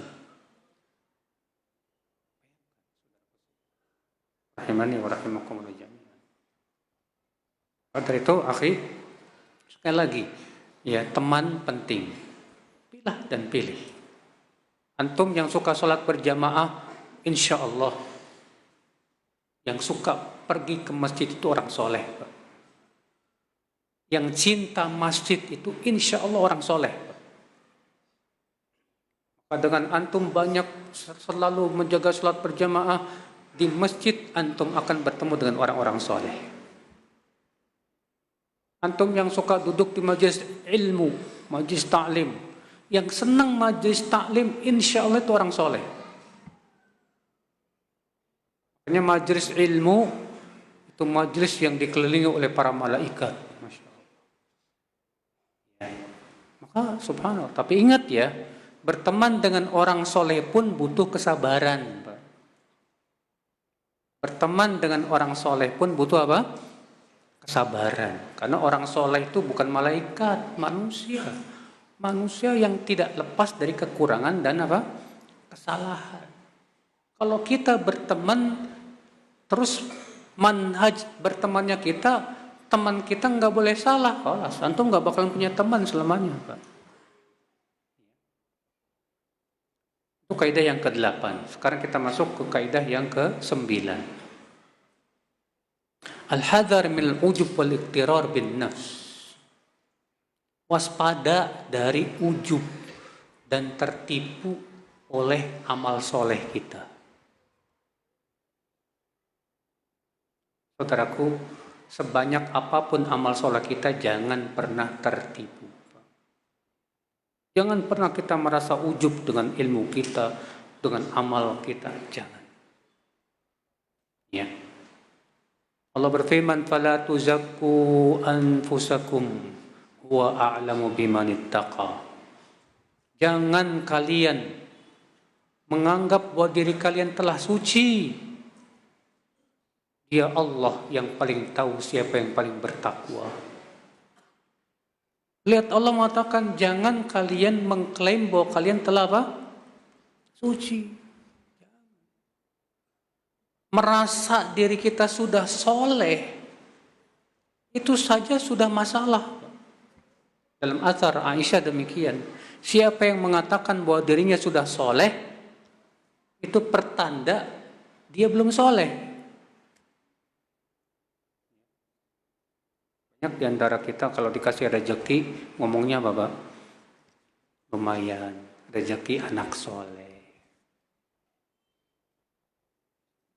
Akan dirinya menganggap, oh saya udah soleh nih, buktinya saya dikasih rezeki. Padahal rezeki itu bukan tanda kesolehan, Pak. Buktinya si Korun rezekinya banyak banget. Fir'aun rezekinya banyak. Kalaulah rezeki itu tanda kesolehan, berarti si Korun paling soleh dong. Bukan. Kesolehan itu ditunjukkan oleh tingkah laku dan perbuatan. Kesolehan itu ya akan melahirkan ketawaduan. Kesolehan itu akan melahirkan ketakwaan. Maka dari itu, Pak, jangan pernah tertipu. Abu Bakar dijamin masuk surga nggak, Pak? Dijamin masuk surga. Tapi lihat Abu Bakar, apakah Abu Bakar merasa dirinya sudah, wah saya sudah masuk surga, apalagi lah. Enggak. Kesungguhan Abu Bakar dalam ibadah luar biasa. Sampai Umar pernah melihat suatu ketika Abu Bakar sedang megang lidah. Apa kata Umar? Apa yang kau lakukan, hai Abu Bakar? Kata Abu Bakar, hadzal ladzi awradanil mawarid. Ini yang bikin aku binasa. Padahal Abu Bakar sudah dijamin masuk surga. Umar sudah dijamin masuk surga nggak, Pak? Sudah dijamin masuk surga. Tapi apa kata Umar? Laita ummu Umar lam talid Umara. Andai ibunya Umar tidak melahirkan Umar. Saking takutnya Umar kepada Allah Subhanahu wa taala. Karena di zaman sekarang nggak dapat jaminan dari Rasulullah surga, nggak dapat jaminan dari Allah surga, tapi merasa surga jadi kunci buat apa, pemegang kunci surga dia. Kalimantan ada tuh, Pak, orang yang mengaku katanya dia bisa memberikan sertifikat surga.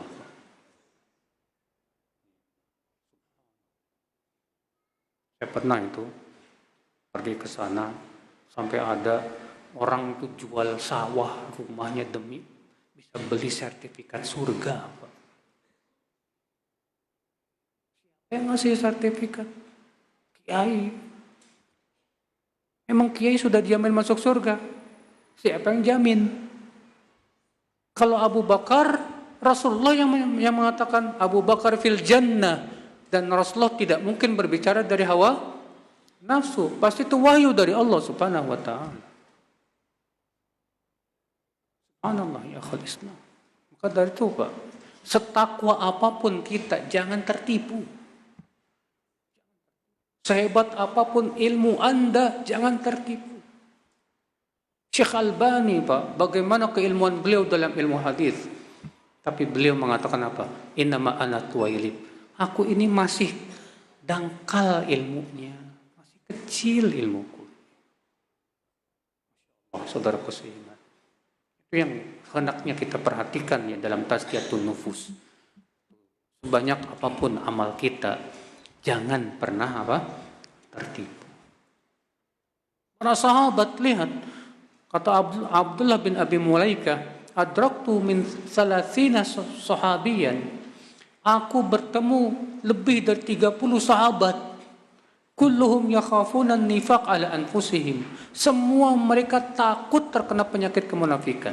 Takut. Subhanallah ya akhul Islam, saudaraku seiman. Nah, ini kaidah yang ke-9.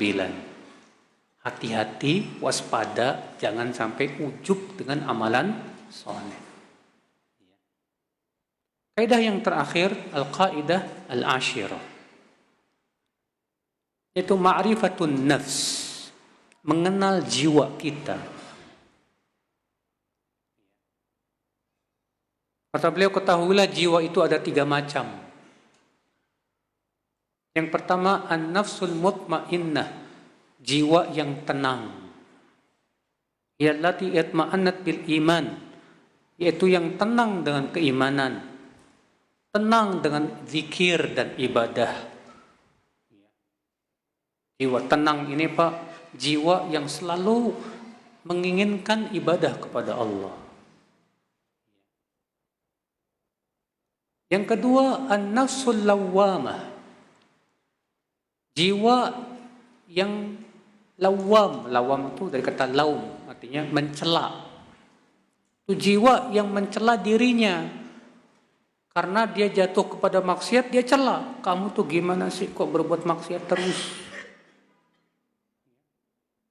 Maka kalau antum berbuat maksiat terus jiwa antum mencela diri sendiri, itu antum berarti punya sifat nafsul lawamah. Ini masih termasuk kategori jiwa yang bagus, Pak.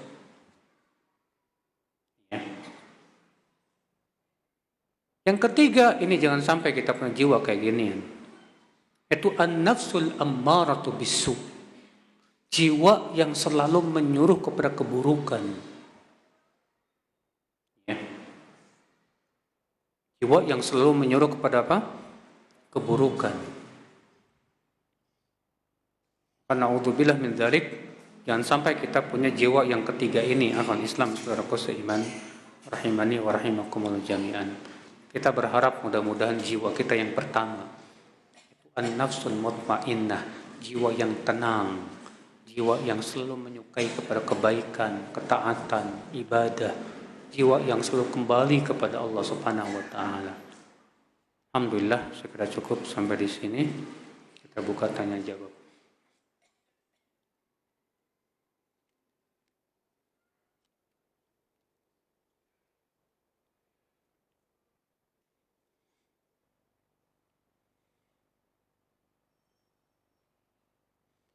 Ada seorang ikhwan yang masih muda.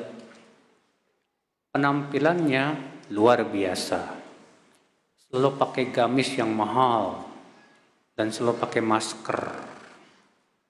Selalu hadir di kajian para ustadz. Cuma sayang di setiap sebelum dan sesudah kajian yang dicari mangsa untuk pinjam duit. Dan setelah dapat pinjaman, janji mengembalikan cuma janji palsu. Gimana nih Ustaz?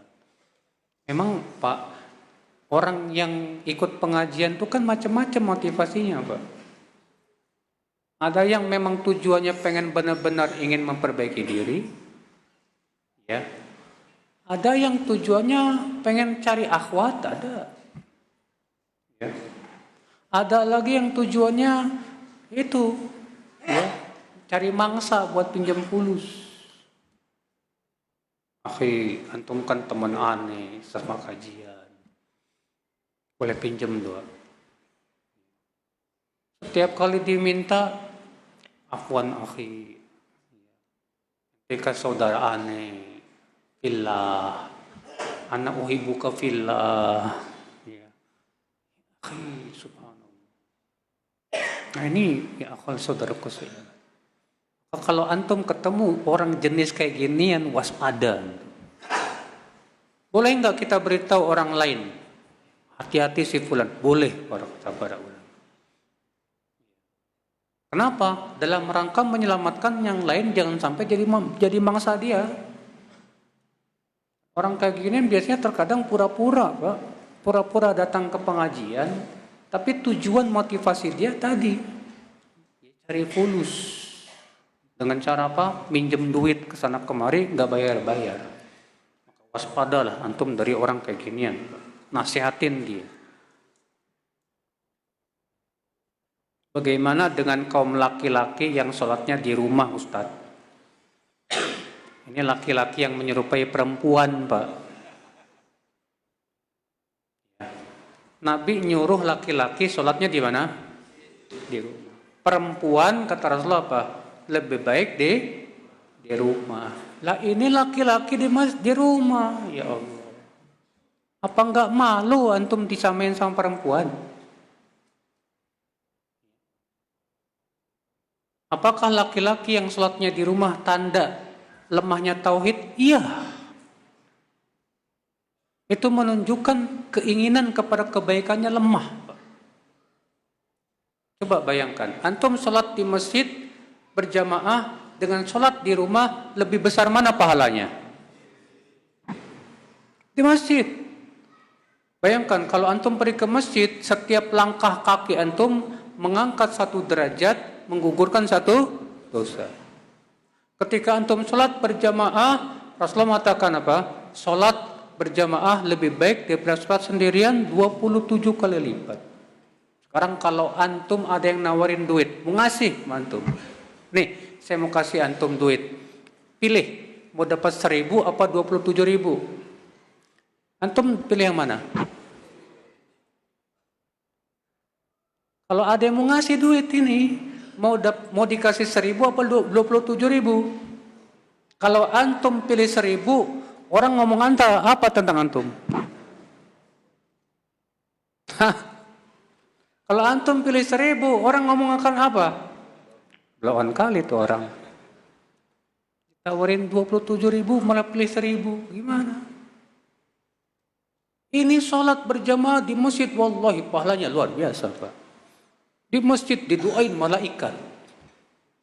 Diduain malaikat. Fa idza dakhala al-masjid lam tajalil malaikatu yaqul. Kalau dia masuk masjid, malaikat akan berdoa, Allahumma ighfir lahu, Allahumma arhamhu, Allahumma tub alaihi. Terus didoakan oleh malaikat selama dia belum berhadas, selama dia tidak mengganggu orang. Ya akhi, ya. Laki-laki itu salatnya di masjid, Mas, bukan di rumah. Dan ibu yang tahu suaminya suka salat di rumah, omelin, Bu. Bilang, Mas, kamu kan cowok, laki-laki, masa salat di rumah? Rasulullah menyuruh laki-laki salat di masjid, pergi ke masjid. Sampai-sampai, ya, Rasulullah sampai ingin membakar rumah orang yang tidak menyaksikan salat apa? Berjamaah. Kata Rasulullah, laqad hamamtu an amura birajulin fayuhtatab. Aku ingin sekali menyuruh seseorang kumpulin kayu bakar. Ya. Kemudian aku pergi kepada orang-orang yang tidak menyaksikan salat berjamaah, fa uharriqu alaihim buyutahum, untuk aku bakar rumah mereka itu. Sampai begitu Rasulullah SAW. Ya. Apakah setiap kali berwudu disunahkan sholat 2 rakaat? Betul.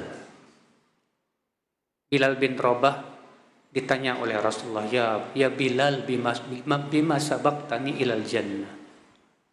Hai Bilal, dengan apa engkau mendahuluiku ke surga? Apa kata Bilal? Ya Rasulullah, ma ahdathtu hadatsan qat illa tawadda'tu indah wa shallaitu bihi rakaatain. Tidaklah aku berhadas kecuali aku berwudu lalu sholat 2 rakaat, ya Rasulullah. Kata Rasulullah, bihima, dengan itu kamu masuk surga. Masya Allah. Amalan bagus, Pak. Jadi setiap hadas wudu, setiap wudu sholat 2 rakaat.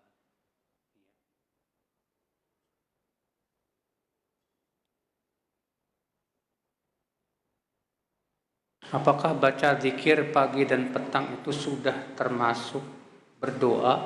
Ya, kan di situ doa itu kan ada 2 macam. Doa ibadah dan doa masalah. Dan zikir pagi dan petang itu masuk padanya 2 doa tersebut.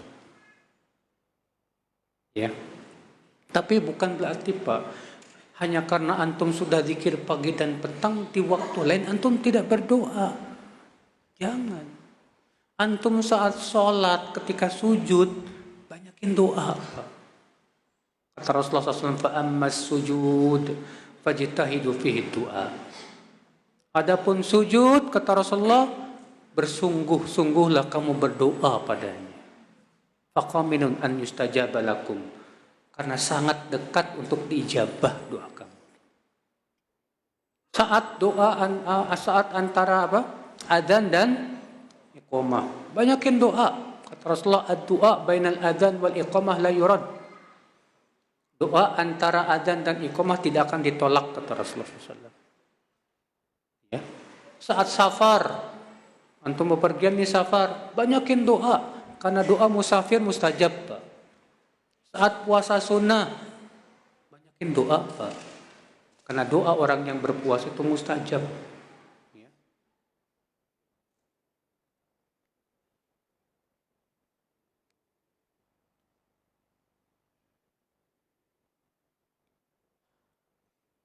Bagaimana tawakal, menjelaskan tawakal kepada anak SD yang sederhana. Bilang, nak, kalau kamu pergi sekolah, kamu minta kepada Allah keselamatan. Kamu sambil belajar, sambil terus kepada Allah mohon bantuan supaya dibantu kamu dalam sekolah kamu. Antum sampaikan begitu. Mudah dipahami oleh anak. Karena itu hakikat tawakal. Tawakal itu artinya menyandarkan hati kita kepada Allah sambil kita berusaha. Itu rukun tawakal. Ada seseorang yang diminta untuk berusaha. Lalu dia berkata, udah takdirnya gini mau gimana lagi? Apakah dibenarkan? Ya enggak benar, Pak. Nabi SAW bersabda apa? I'malu fakullun muyassarun lima khuliqalah. Beramal kamu, usaha. Kalau dia mengatakan udah takdir gini lagi, enggak bisa. Jangan pernah berkata ini sudah takdir kalau kita belum berusaha. Menyerah kepada takdir itu bukan berarti kita tidak mau berusaha, salah besar. Lihat Rasulullah dan para sahabatnya. Mereka berusaha. Abu Bakar, Utsman, itu semua saudagar kaya raya tuh, Pak. Mereka pebisnis. Tidak pernah ada yang berkata, ini sudah takdir. Tidak ada. Mereka semangat dalam mencari kebaikan.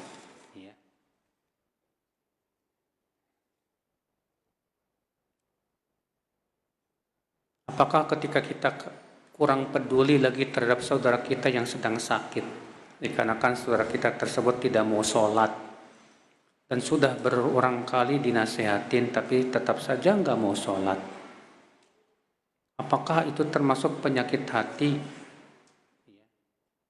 Atau itu merupakan bentuk hajar yang dibolehkan? Takut-takuti dia dengan kematian. Bilang, kamu sekarang sakit, nggak mau sholat. Gimana kalau kamu meninggal? Bertemu sama Allah dalam keadaan kamu nggak mau sujud sama Allah. Bilangin, kamu tahu nggak? Iblis saja kalau disuruh sujud sama Allah masih mau. Iblis tuh nggak mau sujud kepada siapa? Nabi Adam. Nggak mau sujud kepada Nabi Adam. Lah kamu disuruh sujud sama Allah nggak mau. Gimana? Ingatkan terus, Pak. Jangan pernah kita bosan. Kasihan nih orang kalau sampai mati di atas su'ul khotimah. Kasihan Allah.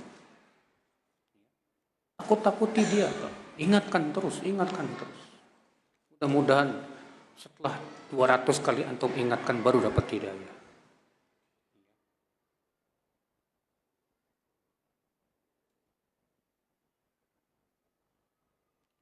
Banyak majlis dzikir berlabel tazkiyatun nufus. Nyatanya dari segi syar'i jauh dari kata bersih. Di sisi lain dalam pembahasan nomor 9 kita tidak boleh mengklaim paling bersih. Ya beda lah, Pak. Mengklaim paling bersih dengan menilai amalan orang gak sesuai sunnah berdasarkan dalil, beda.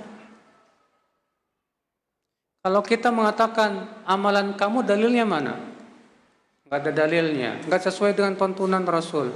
Boleh kita katakan amalan kamu bermasalah. Bukan berarti kita menganggap kita yang paling bersih. Enggak. Jadi jangan samakan antara ini dan itu, Pak. Jadi kalau misalnya ada orang yang tazkiyatun nufus, pensucian jiwanya dengan hal-hal yang tidak sesuai dengan tuntunan Rasulullah SAW, maka kita berhak dan boleh bahkan wajib mengingkari. Kita jelaskan, tapi semua dengan ilmiah. Ada dalilnya, hujahnya, perkataan para ulamanya, supaya orang itu tahu bahwasanya yang dia lakukan tidak sesuai dengan tuntunan Rasulullah SAW. Bukan berarti kita yang paling hebat, enggak. Makanya itu kan termasuk amar ma'ruf nahi mungkar. Antum ketika mengingkari kemungkaran orang yang berbuat maksiat, apakah berarti antum merasa paling suci? Enggak kan? Ketika teman antum misalnya makan riba, terus antum diam hanya karena takut nanti dianggap sok suci. Salah antum. Ketika teman antum makan riba, antum wajib mengingatkan dia bahwa itu riba, haram. Tapi bukan berarti bahwa kita yang paling suci. Enggak. Tolong bedakan, Pak. Ya, antara ini dan itu tidak sama. Ya.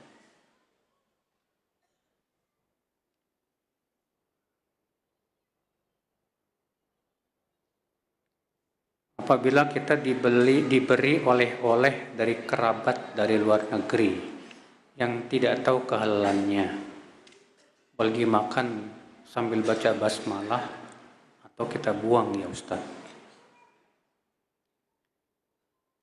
Luar negerinya di mana nih Pak? Kalau luar negerinya di negeri-negeri yang ketat masalah halal haram, nggak masalah.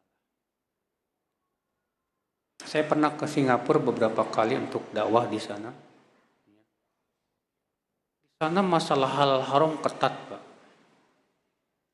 Saya pergi ke toko makanan, pengen makan gitu. Kebetulan saya pakai peci kan. Dia langsung bilang, Muslim? Yes. Haram. Dikasih tahu kita. Di negeri kita nggak pernah digituin. Bahkan di Singapura malah diusir, kita nggak boleh, haram. Nggak boleh. Iya Pak, di sana dihormati banget Pak, masalah halal haram. Maka kalau antum saudaranya dari negeri yang kayak gituan, nggak masalah. Silakan aja, karena mereka sangat menghormati halal dan haram. Tapi kalau antum di negeri yang di situ nggak peduli halal haram, ya, maka antum wajib hati-hati. Kalau ragu-ragu, ya kasih ajalah kepada orang lain. Ya. Kalau antum yakin bahwa saudara antum itu paham tentang halal haram, dan dia orang yang bertakwa dan dia paham halal haram, ya udah, antum husnudon aja sama dia.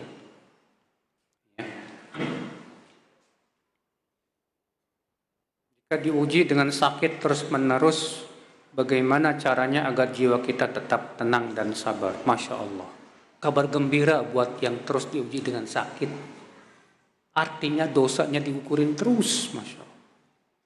Rasulullah bersabda, La yazalul bala'u bil mu'min hatta yalqallah wa laysa alaihi khati'ah. Senantiasa bala menimpa seorang mukmin, ujian terus menimpa sampai ia bertemu dengan Allah dalam keadaan tidak bawa dosa.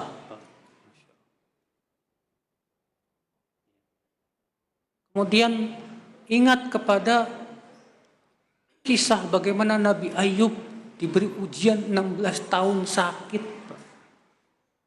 Sakitnya Nabi Ayub itu ngeri Pak.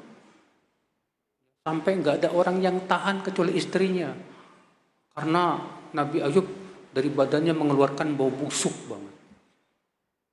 Sehingga orang-orang meninggalkan Nabi Ayub. Sampai-sampai orang mengatakan ini dia sudah berbuat dosa pasti. 16 tahun bayangkan Nabi Ayub. Sampai akhirnya Allah pun berikan pertolongan dan sembuhkan beliau. Sabar, wallahi sakit itu menggugurkan dosa, mengangkat derajat. Mana yang lebih antum sukai? Ya. Antum sabar dengan sakit antum, jaminan antum masuk surga. Atau tidak sabar, itu pun juga sakit antum belum tentu sembuh. Ya kan? Orang nggak sabar, sakit terus nggak sabaran. Apakah dengan nggak sabar sakitnya dia sembuh? Kalau nggak sabar, udah belum tentu sembuh, nggak dapat pahala. Ya. Udah jelas nggak dapat pahala. Yang datang, yang ada Pak, kemurkaan dari Allah Subhanahu Wa Taala.